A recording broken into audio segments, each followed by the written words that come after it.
Get your hands off my wife or I'll snap every finger you have. Nurse Joanna Herrera didn't flinch. She'd been holding pressure on the woman's forearm where an IV had blown and blood was pooling under the skin, and the man now standing 6 inches from her face, 6'3", custom suit, veins in his neck like bridge cables, had just grabbed her right wrist and twisted it sideways. The pain was instant, electric, the kind that makes your vision go white at the edges. "Sir, I need you to let go," Joanna said. Her voice was steady. 14 years of emergency nursing had given her that. A voice that didn't shake even when her body wanted to. "You're hurting her." The man squeezed harder. His grip was a vice. His wedding ring dug into the bone below her thumb. "I'm treating her. The IV infiltrated. I need to apply pressure to prevent—" He yanked her hand off his wife's arm. The motion was violent, a snap of force that sent Joanna stumbling sideways into the vitals monitor. The machine rocked. Alarms beeped. Her wrist made a sound like a stick breaking underwater. She knew immediately. Fracture, distal radius. She'd seen enough of them in the ER to know the sound, the feeling, the specific quality of pain that meant bone had given up. "Don't touch her again," the man said. He wasn't shouting. That was the worst part. His voice was controlled, measured, boardroom calm. "You people are worthless. Every single one of you. I bring my wife to this hospital, and some minimum wage nurse with dirty nails makes her bleed more than she was bleeding when she came in." Joanna cradled her wrist against her stomach. The room tilted. She locked her knees to keep from going down because going down meant this man won something she refused to let him win. "Security to room 7, she said into the wall intercom. Her voice cracked on the last word. The man straightened his jacket, smoothed his hair, looked at his wife, a woman in her 40s, pale, eyes closed, hooked to monitors that showed a heart rate climbing from fear. "I want a different nurse," he said. "Someone competent. Someone who knows what they're doing." The door opened. 2 security guards. Behind them, Dr. Amir Patel, the attending physician who took one look at Joanna holding her wrist and the man standing over her like a monument to his own importance, and understood everything in 2 seconds. "Sir, step out of the room. I'm not leaving my wife with these people. You're leaving this room or you're leaving in handcuffs. Those are your options." The man, his name was Dominic Farrell, and in 90 seconds, Joanna would learn exactly how much damage that name could do.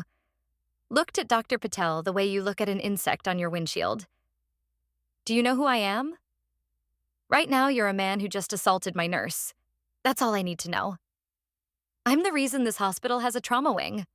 My family donated $14 million for the building you're standing in. I've got the governor's personal number in my phone. So before you threaten me with handcuffs, you might want to check with someone who signs your paycheck." Dr. Patel didn't blink. "Security, escort Mr. Farrell to the waiting area. If he resists, call the police." They moved him. Not gently, not roughly, just firmly enough that Dominic Farrell understood he was being moved by people who didn't care about his net worth. And the realization made his face go dark with the particular fury of a man learning for the first time that a room existed where his name meant nothing. Joanna sat on the floor against the wall. Her wrist was swelling, purple already. The shape was wrong, a subtle angulation that confirmed what the sound had told her. "Let me see." Dr. Patel crouched beside her. "It's fractured." "I know. X-ray in 10 minutes. You're going to splint and we'll get you to ortho. His wife still needs the IV replaced. Someone else will handle it." "Amir." She looked at him with eyes that were wet but furious. "He called me worthless." "You're the best nurse in this department. He's a man who breaks women's bones when he's scared. Those aren't the same category. Quick favor. If you've ever been hurt by someone powerful and then told to keep doing your job like it didn't happen, tap like and subscribe. Because what happened the next morning changed everything. For Joanna, for Dominic, and for a little boy who had no idea his father was a monster. Joanna went home at 2 a.m. with a splinted wrist, a prescription for painkillers she wouldn't fill, and a police report she'd filed over the objections of the hospital's risk management team. "Mrs. Herrera, are you sure you want to pursue this?" the risk manager had asked. A woman named Sandra who wore concern the way other people wore perfume. Lightly. Strategically. "Mr. Farrell is a significant donor. Filing charges could create complications for—" "He broke my wrist." "I understand, and that's terrible. But if we could resolve this internally—" "He broke my wrist, Sandra, in front of 2 security guards, while I was treating his wife. That's not an internal matter, that's assault." Sandra had smiled the tight smile of a person whose job required her to value institutional relationships over human bones. "Of course. I just wanted to make sure you'd considered all the angles." "I've considered my wrist. That's enough angles for tonight." She drove home one-handed. Her apartment was dark. Her 12-year-old son, Marco, was asleep on the couch with a textbook on his chest. He'd been waiting up for her again, the way he always did when she worked nights, because Marco had lost his father to a car accident 4 years ago and had developed the quiet, observant vigilance of a child who knew that people you loved could simply not come home. She covered him with a blanket, went to the bathroom, looked at her wrist under the fluorescent light. Swollen, bruised, the shape of Dominic Farrell's hand still visible in the discoloration. 4 finger marks and a thumb, pressed into her skin like a signature. She took a photo, then another, then 6 more from different angles, because Joanna Herrera had learned in 14 years of nursing that documentation was the only thing that stood between the truth and whatever version of reality powerful people decided to construct. She slept for 3 hours. The alarm went at 5:30. Her phone had 14 notifications, 2 from coworkers, 1 from Dr. Patel about ortho, 1 from the police confirming her report, and 10 from hospital administration, the chief nursing officer, the VP of operations, the CEO's office. All variations of the same message. "We need to talk before you do anything." The institutional immune system had activated. A powerful donor had been embarrassed, and the hospital needed to decide which it valued more, the nurse or the name on the building. Joanna deleted the emails, put on her scrubs one-handed, drove to the hospital. She was scheduled for the pediatric ward today. 12 hours, kids with broken arms, asthma, fevers. She clocked in, picked up her patient list. Her stomach dropped. Patient: Lucas Farrell. Age: 9. Admitted: 5:47 a.m. Severe allergic reaction, anaphylaxis. Stabilized under observation. Parent/guardian, Dominic Farrell. Joanna stared at the chart. Read it again. The letters didn't rearrange themselves into a different name. Dominic Farrell's son was in her ward. Admitted 3 hours ago. Anaphylaxis. His throat had closed from a peanut exposure at a friend's sleepover. EpiPen administered by the paramedics, intubated in the ambulance, stabilized in the ER, moved to PEDS for the 24-hour observation protocol. The boy was alive, but anaphylaxis didn't forgive carelessness. The next 12 hours were critical. Monitoring for biphasic reaction, managing the steroid taper, watching for secondary complications. The kind of care that required experience, precision, and a nurse who didn't miss things. Joanna was the senior nurse on the PEDS floor. She'd managed more anaphylaxis cases than anyone in the department. She was, by every objective measure, the best person to care for this child. And the child's father had fractured her wrist 8 hours ago. She found charge nurse Beth Calloway in the break room. "Beth, I need to flag a conflict." "If it's the Farrell kid, I know. Administration wants you off the case. Daddy made calls at 5 a.m. demanding you be removed from the building." "Who takes my patients?" "Jenny Kowalski. 4 months of experience." Jenny's never managed a post-anaphylaxis observation solo. Biphasic reactions can happen 12 hours after the initial event. If his airway compromises— "I know, Joanna. I'm staying on the case. His father broke my wrist. His son didn't." Beth nodded. "I'll tell admin. They won't like it. They don't have to like it. Tap like if you've ever had to separate someone's cruelty from their child's innocence. Because what happened in that room over the next 12 hours proved that courage isn't loud. It's a woman with a broken wrist checking a child's breathing every 15 minutes because the alternative is letting fear win. Room 412. Joanna pushed the door open with her good hand. The room was standard PDs. Pastel walls, a TV mounted high, a window overlooking the parking lot. The bed looked too big for the boy in it. Lucas Farrell was small for 9. Brown hair, pale skin made paler by the morning's ordeal. An IV in his left hand, oxygen cannula in his nose, monitors tracking his heart rate and oxygen saturation with steady green numbers. His eyes were closed, but his fingers were moving, tapping a rhythm on the bed rail, the way children do when they're awake but pretending not to be. Beside the bed, in a chair that looked like it was being punished for existing, sat Dominic Farrell. He saw Joanna. His face went through 3 expressions in 2 seconds. Recognition, rage, and then something she hadn't expected. Alarm. "No," he said, standing. "Absolutely not. Get out." "Mr. Farrell, I'm the senior nurse assigned to—" "I know who you are. I told them to keep you away from my family." "Your son is under observation for post-anaphylaxis monitoring. I'm the most experienced nurse on this floor for this type of case." "I don't care if you're the most experienced nurse on the planet. You're not touching my son." Lucas's eyes opened. Brown, wide. The frightened, alert eyes of a child who'd spent the morning learning that his own body could turn against him without warning. "Dad?" His voice was hoarse from the intubation. "What's wrong?" Dominic's expression changed instantly. The rage compressed, folded, tucked away behind a smile that looked practiced. "Nothing, buddy. Just talking to the nurse." Joanna moved to the monitor, checked the numbers. Heart rate 88. O2 sat 97. Good. Stable. She looked at the IV drip. Epinephrine standby. Dexamethasone infusion running at the correct rate. "Lucas," she said gently, "I'm Joanna. I'm going to be taking care of you today."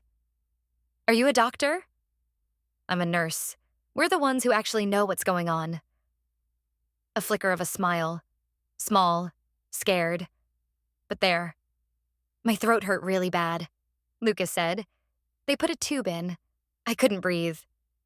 "I know, that sounds really scary. But you're breathing on your own now. And we're going to make sure you stay that way." "Promise?" Joanna looked at the boy. 9 years old. Hooked to machines. Asking a stranger to promise him safety because the world had just shown him it could take his breath away without asking. "I promise," she said. Dominic stepped forward. "Outside. Now." They stood in the hallway. The door to 412 was closed. Joanna could see Lucas through the window. Small, alone, watching the TV that was playing cartoons with the sound off. "I want you off this case," Dominic said. "I've already called the CEO." "The CEO doesn't assign nurses. I'm here because I'm qualified." "You're here because you want to prove a point. You want leverage. You want to use my son to—" "Mr. Farrell."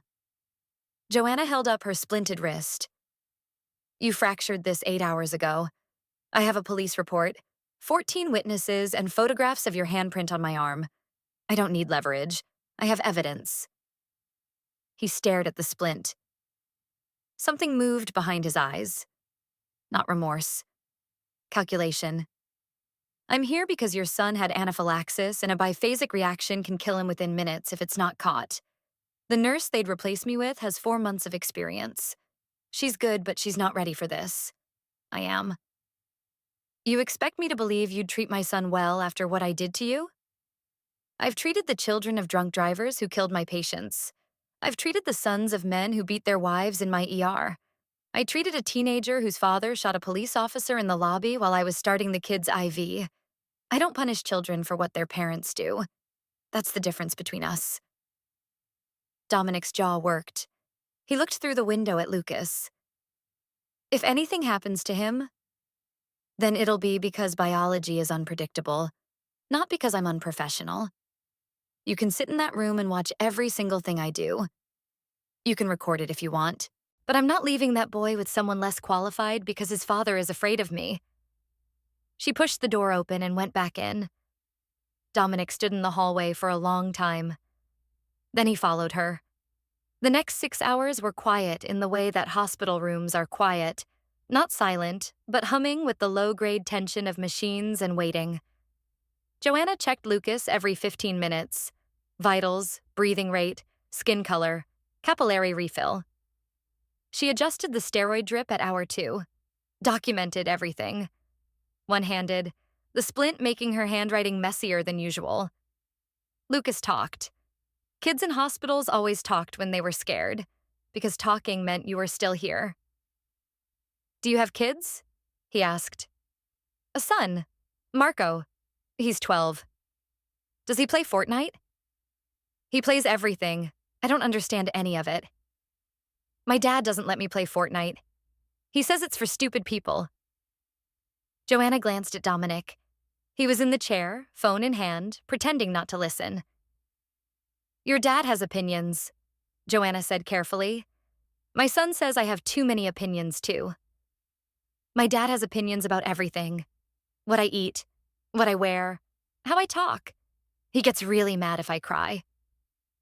The room went still.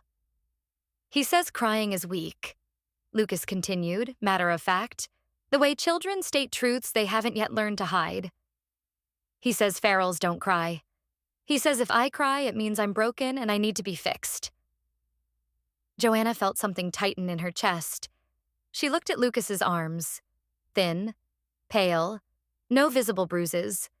But bruises weren't the only evidence. "Lucas, does your dad ever hurt you?"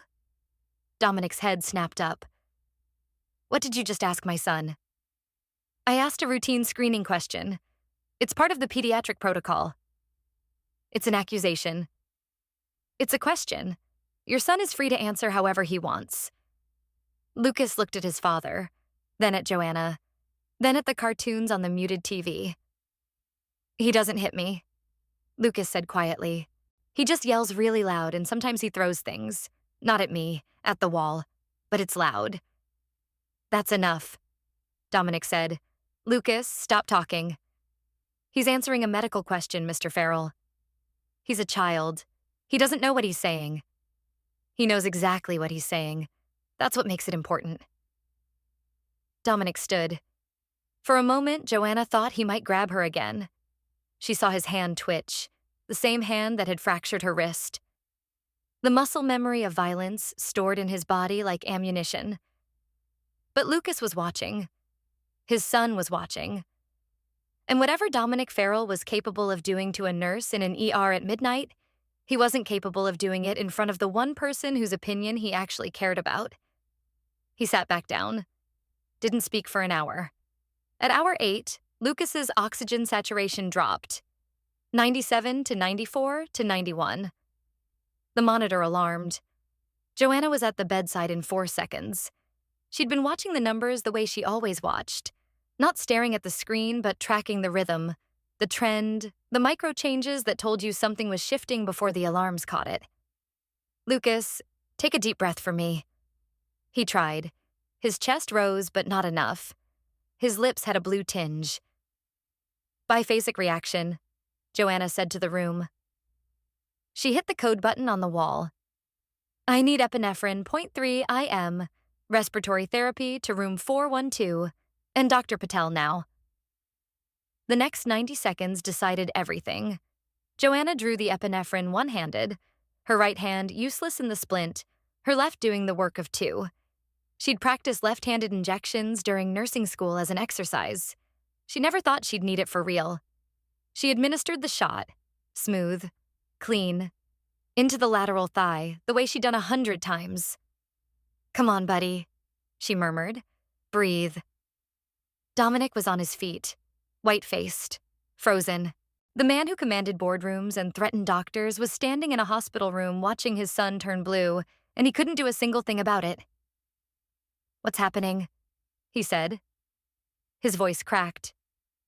"His body is having a second allergic response. The epinephrine will reverse it. I need you to stay calm so he stays calm."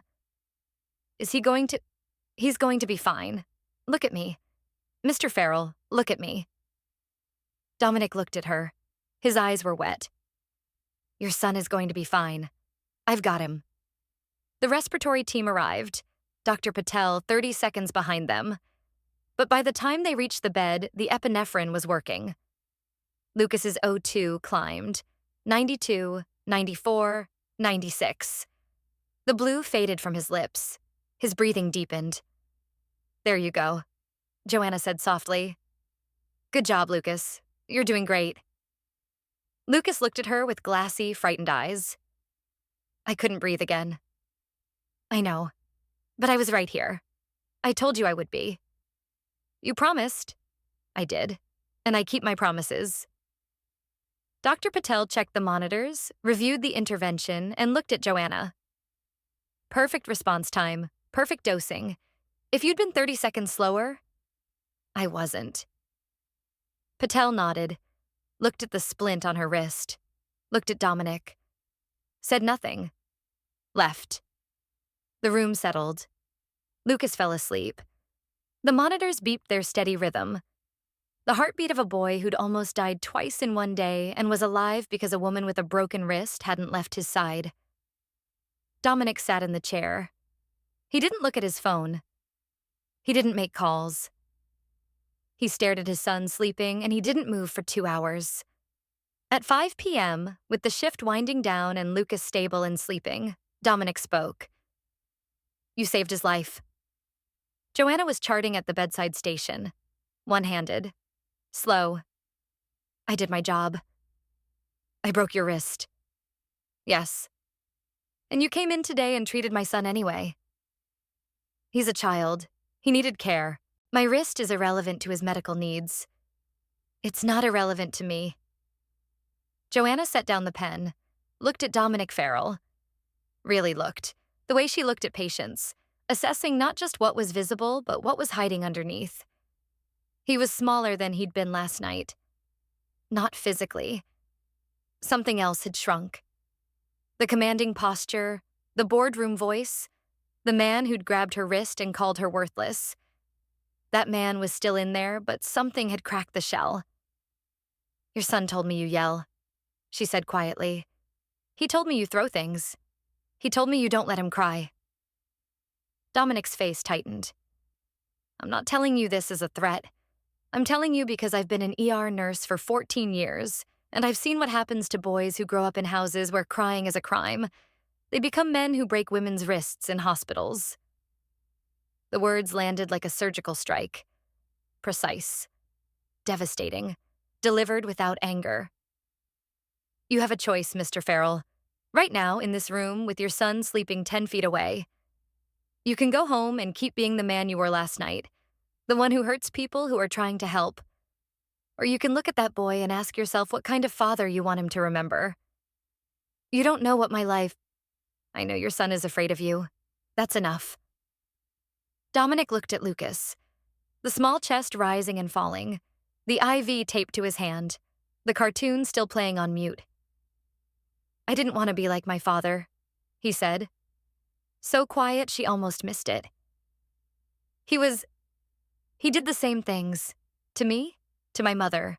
I swore I'd be different. You're not different yet, but you could be. How? Therapy, anger management, parenting support, a conversation with your wife that starts with I'm sorry and doesn't end until she believes you mean it. And the police report? That's not going away. You fractured my wrist. That happened. Consequences exist whether you're rich or not. I could make it go away. Your lawyers can try. 14 witnesses, security footage, x-rays, and photographs of your fingerprints bruised into my arm. Your lawyers will lose. And when they do, the story goes public. And your son finds out that Daddy breaks nurses' bones when he's scared. Is that what you want him to learn? Dominic was quiet for a long time. The monitors beeped. No, he said. Then don't fight the report. Accept the consequences. Show your son that when you do something wrong, you face it. That's the lesson he needs, Mr. Farrell. Not Farrells don't cry. Farrells take responsibility. That's what you teach a boy to make him a man. The shift ended at 7 p.m. Joanna handed off Lucas's care to the night nurse, Beth Calloway herself, who'd come in off schedule because she didn't trust anyone else with the case. "How's the wrist?" Beth asked. "Hurts." "How's the dad?" "Quieter." "Quieter good or quieter dangerous?" "Ask me in a week." Joanna walked to the parking lot. The evening air was warm. Her wrist throbbed inside the splint, a deep, steady pulse that would be there for 6 weeks while the bone knit itself back together. Her phone buzzed. A text from Marco. "Mom, are you okay? You look tired in the doorbell camera." "I made spaghetti. It's bad, but I tried." She laughed. It hurt. The laugh moved her wrist. But she laughed anyway, standing alone in a hospital parking lot with a fracture and a 12-hour shift behind her and a plate of bad spaghetti waiting for her at home. She texted back, "I'm okay. Be there in 20. Your spaghetti is always perfect." That's a lie and we both know it. It's love. Same thing. Dominic pleaded guilty 3 weeks later. No trial, no fighting. He paid Joanna's medical bills, a $25,000 fine, and completed 200 hours at a domestic violence shelter. Enrolled in anger management. Then a parenting class. Then a men's group for survivors of childhood abuse, because the man who'd fractured a nurse's wrist had once been a boy whose father fractured much more. He wrote Joanna a letter 6 weeks later, short, not eloquent. "Ms. Herrera, I broke your wrist. I called you worthless. 6 hours later, you saved my son's life with the hand I didn't break. I don't deserve your forgiveness, and I'm not asking for it. I'm asking you to know that I heard what you said in that room. Lucas cried last week when his goldfish died, and I held him instead of telling him to stop. That's new. That's yours. DF." Joanna read the letter at her kitchen table. Marco was doing homework across from her. The splint was off now, replaced by a brace she'd wear for another month. The fracture was healing. Bone did that. It broke and it healed, and the healed place was stronger than the original. Doctors called it remodeling. Joanna called it survival. She put the letter in a drawer. Not in the trash. Not on the fridge. In a drawer where things go when you're not ready to decide how you feel about them, but you know they matter. Marco looked up from his homework. "What was that?" "A letter from someone who's trying to be better." "Are they going to be?" Joanna thought about Dominic Farrell, the rage, the entitlement, the grip that had broken her bone. And then, the wet eyes in the hospital room, the silence, the boy sleeping 10 feet away, the goldfish. "I don't know," she said honestly. "But he's trying, and sometimes trying is the thing that matters most." Marco nodded, went back to his homework. 12 years old and already wise enough to accept that some answers aren't finished yet. Joanna picked up her coffee with her left hand. She'd gotten used to it, the way you get used to anything that's forced on you long enough, and looked out the window at the evening settling over the city. Somewhere out there, a 9-year-old boy was breathing because a woman with a broken wrist had kept her promise. And that was enough.